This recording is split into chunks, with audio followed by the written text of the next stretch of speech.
ছাড়া, জানেন। আমি পড়াশোনা বাদ দিয়ে শুধু সারাদিন আপনার নাটক, তারপর গান, ছবি এগুলো দেখতাম। এজন্য আমাকে বাসা থেকে এক প্রকার চাপ দিছে। এজন্য আমি বলছি যে আপনার ভিডিও দেখা বাদ দিব না, আমি বাসা ছেড়ে দিব। এজন্য আমার তো এখন একটা সন্দেহ হইতে আছে যে হিরো আলম আমি এত সুন্দর দেখে মানে আমার নাক কামড়ে খাইয়া ফেলতো। আমার নাম হচ্ছে মিথিলা। তো হিরো আলমের বউ হতে চাই 5 নাম্বার বউ। তো হিরো আলমের যে আগের বউগুলা ছিল জঘন্য খারাপ। যতটুকু পারি ততটুকু আমি পর্দা করি, যতটুকু পারি। মানে মিডিয়ায় আর আসবেন না, আমার টিকটকেই দেখবেন, টিকটকে ছাড়া এর ছাড়া আমার কোনো কিছু তার দেখবেন না। ও একদিন একটা কথা বলছে যে সংসার যেহেতু করছি একটু না একটু ভালোবাসছি, ভালো না বাসলে তোমার কাছে আমি আসি না বারবার। সব মেয়ের আমি তালাক দিছি, তোমার কিন্তু আমি তালাক দিইনি। আসসালামু আলাইকুম বন্ধুরা, আশা করি সবাই ভালো আছেন। আল্লাহর অশেষ রহমতে আমিও ভালো আছি। শুরুতে যে ভিডিওটি দেখলেন, আজকের ভিডিওটি খুবই গুরুত্বপূর্ণ। আশা করি শুরু থেকে শেষ পর্যন্ত আমাদের সাথেই থাকবেন। অনলাইন জগতের ভাইরাল মুখ, পরিচিত মুখ হিরো আলম ও রিয়ামণি, এছাড়াও জুনিয়র সাকিব ও শিখা। আজকে শুরুতে যে ভিডিওটি দেখলেন, আজকে যে বিষয়টি নিয়ে কথা বলবো, আমরা জানি যে বেশ কয়েকদিন যাবৎ হিরো আলমের সাথে রিয়ামণির বিচ্ছেদের একটি খবর অনলাইন জগতে ছড়িয়ে পড়েছে যে হিরো আলমের সাথে আর রিয়ামণি সংসার করতে চাচ্ছে না, বা হিরো আলমও রিয়ামণির সাথে সংসার করতে চাচ্ছে না।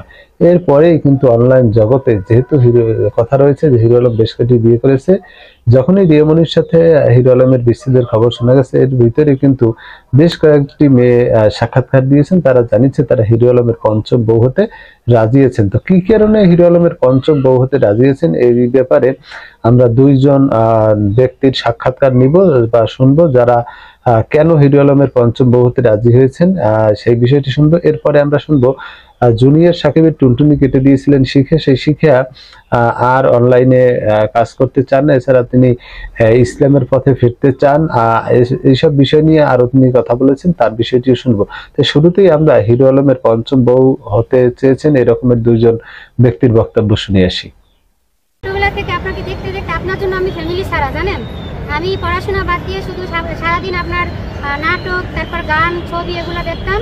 এজন্য আমাকে বাসা থেকে এক প্রকার চাপ দিছে। এজন্য আমি বলছি যে আপনার ভিডিও দেখা বাদ দিব না, আমি বাসা ছেড়ে দিব। এজন্য আমাকে বাসা থেকে বের করে দিছে। পরে আমি ঢাকাতে এসে আমার আন্টির কাছে থাকি। এখন আন্টির বাসা থেকে আমি মনে করেন এই যে আমার ভিডিও দেখছেন, এগুলো আপনাকে নিয়ে আমি বানাইছি। আমি তোমাকে অনেক ভালোবাসি, তোমাকে না পেলে আমি জীবনে বিয়ে করবো না। আর তো এখন একটা সন্দেহ হইতে আছে যে হিরো আলম আমি এত সুন্দর দেখে মানে আমার নাক কামড়ে খাইয়া ফেলতো। আমি এখন বর্তমানে অভিমানে আছি, এক প্রকার হিরো আলমকে নিয়ে আমি অভিমানে আছি, কষ্টে আছি। 2 নাম্বার কথা হয়েছে, আমার বাড়ি থেকে এতভাবে প্রেশার দিতেছে, মেন্টালি ভাবে আমাকে এত হ্যারাসমেন্ট করতেছে, এটা নিয়ে আমি মানসিক ট্রমায় চলে গেছি। আমি বলছিলাম যে আমি ওনাকে বিয়ে করব, আমি ওনার 5 নাম্বার স্ত্রী হতে চাই, এটা বলছিলাম। প্রথমত কথা হচ্ছে, কালো ছেলেরা মেয়েদেরকে অনেক ভালোবাসে, আর সুন্দরী মেয়েদের কপালে কালো জামাই জুটে, এটা হচ্ছে বাস্তব। আর ওনাকে এই জন্যই আমার ভালো লাগছে যে উনি কালো, যেহেতু আমি সুন্দর, আমাকে অনেক ভালোবাসবে, সেই বিষয় নিয়ে ওনার প্রতি আমার। এখানে আরেকটা কথা আছে, এই যে হিরো আলমকে সবাই ঠকায়, সে হিরো আলম কি কাউকে ঠকায় না? এখন তো বের হয়েছে উনি বলতেছে, একটা মেয়ে বলতেছে তাকে নাকি প্রেগনেন্ট করছে, উনি বলতেছে তাকে নাকি ধরেই নাই, ও আবার বলতেছে যে ওকে নাকি একটু জড়াই ধরছে। তাহলে উনি তাহলে এত ভালো কিভাবে হয়? এই নিউজগুলো তো আমি প্রতিনিয়ত, আমি একটা আপডেট দিয়েছিলাম হিরো আলমের বিষয় নিয়ে, তো সেই আপডেটটা আমি এখন পর্যন্ত কোনো রেজাল্ট পাই নাই। আর হিরো আলম আমাকে কোনো বার্তা দেয় নাই। তাকে নিয়ে আমি অনেক স্বপ্ন দেখছিলাম, অনেক আশা ছিল, অনেক আকাঙ্ক্ষা ছিল, বাট সেটা পূরণ হয়ই নাই। তো ওই দিনকের আপডেটটা দেওয়ার পর থেকে তার সাথে আমার একটু কথা হয়েছে, বাট সে আমাকে বলছিল যে পরে ফোন দিবে। এরপর আর আমাদের কোনো নিউজ আসে নাই কোনো ব্যাপারে।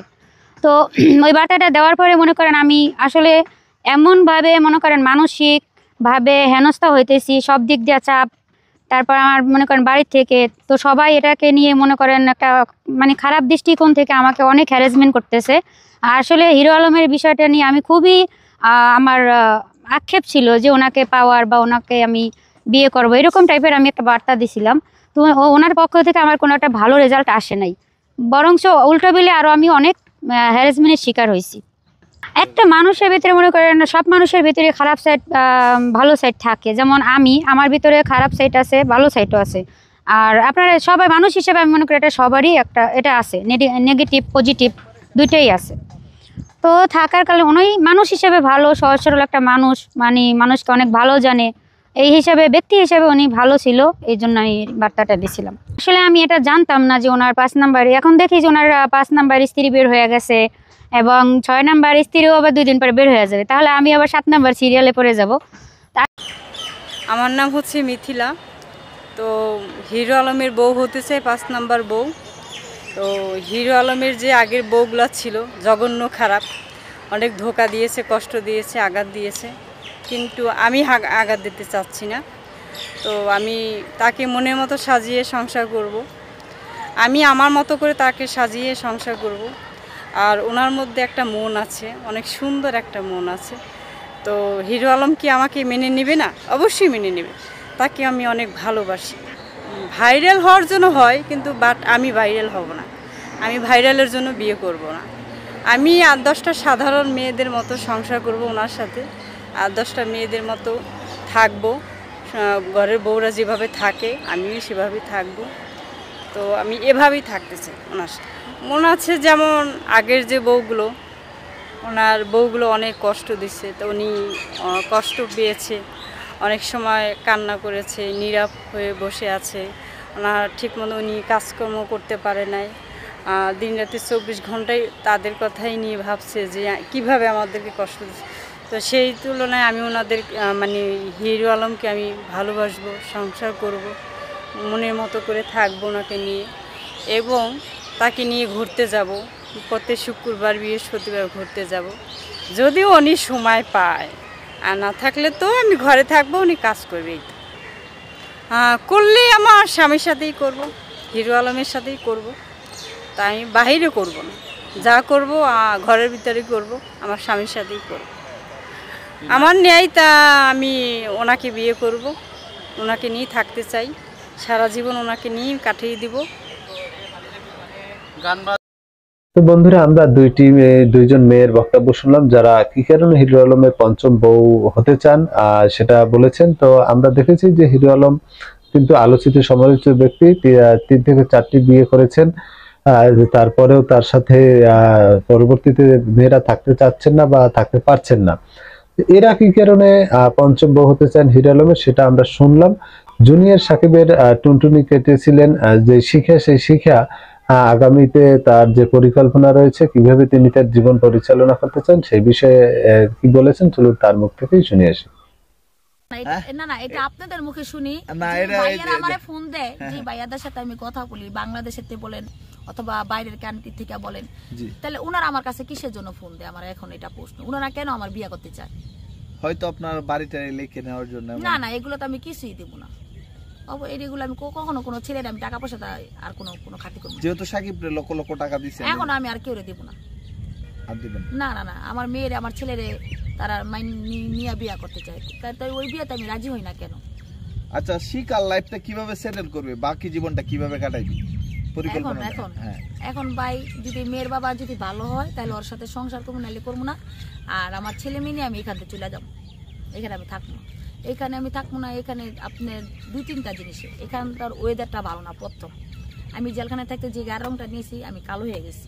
হ্যাঁ, খুব সুন্দর তো প্রকৃতি হলে কি আমি কালো হয়ে গেছি, আমার মেয়েটাও কালো হয়ে গেছে। আর এখানে দেখা যেতেছে একটা রাত বিরাইতে আমরা অসুস্থ হইলাম, এই মুহূর্তে একটা গাড়ি পাওয়া যাবো না, এই মুহূর্তে একটা হসপিটালে যাওয়ার মতন একটা নাই, সিচুয়েশন নাই। এর কারণে আমি এখানে থাকবো না। আর এমন একটা জায়গা থাকবো যে জায়গা আমার কেউ চিনে না, জানে না। আর এমন একটা ভাই, আমি যতটুকু পারি ততটুকু আমি পর্দা করি, যতটুকু পারি। মানে মিডিয়ায় আর আসবেন না, আমার টিকটকেই দেখবেন, টিকটকে ছাড়া এছাড়া আমার কোনো কিছু তার দেখবেন না। ও একদিন একটা কথা বলছে যে সংসার যেহেতু করছি, একটু না একটু ভালোবাসছি, ভালো না বাসলে তোমার কাছে আমি আসি না বারবার। সব মেয়ের আমি তালাক দিছি, তোমার কিন্তু আমি তালাক দিইনি। কবে বলছে কথা? ও প্রতিবারই যখন এই যে ইটারে নিয়ে বিয়ে টিয়া করলো, ইটারে জেল খাইতে আসলো, তখন আমি প্রশ্ন করছি, ছুটে আসছি। আচ্ছা ভাই, কোন দেখছেন আমার মামলা ও জেল খাটছে? আমার মামলায় ওকে একবার মাদারীপুর ধরা বছর ওরা আমি একদিনে ওরা বাড়ি করে ফেলাইছি 35,000 টাকা দিয়া। আপনি একটা মামলার মধ্যে নাকি বলছিলেন এই যে আমার আমার মামলায় আমি ওরা জামিনে বের করছি একদিনে। আর কেন মামলা দিছিলেন ওকে? ওটা যখন ও প্রেস ক্লাবে গেছিল, আমার মারছে দেখছেন, আমার মেয়ের গায়ে হাত দিছিল, তখন ওই মামলাটা করছিলাম। কিন্তু মেয়ের যে মামলাটা আমি সোনারগাঁও করছি ভাই, সেটার জন্য আমার বড় অঙ্কের টাকা চাইছিল, এর কারণে আমি মামলাটা করতে না। আর মেয়ের বাবা মেয়েরে নিয়ে গেছিল।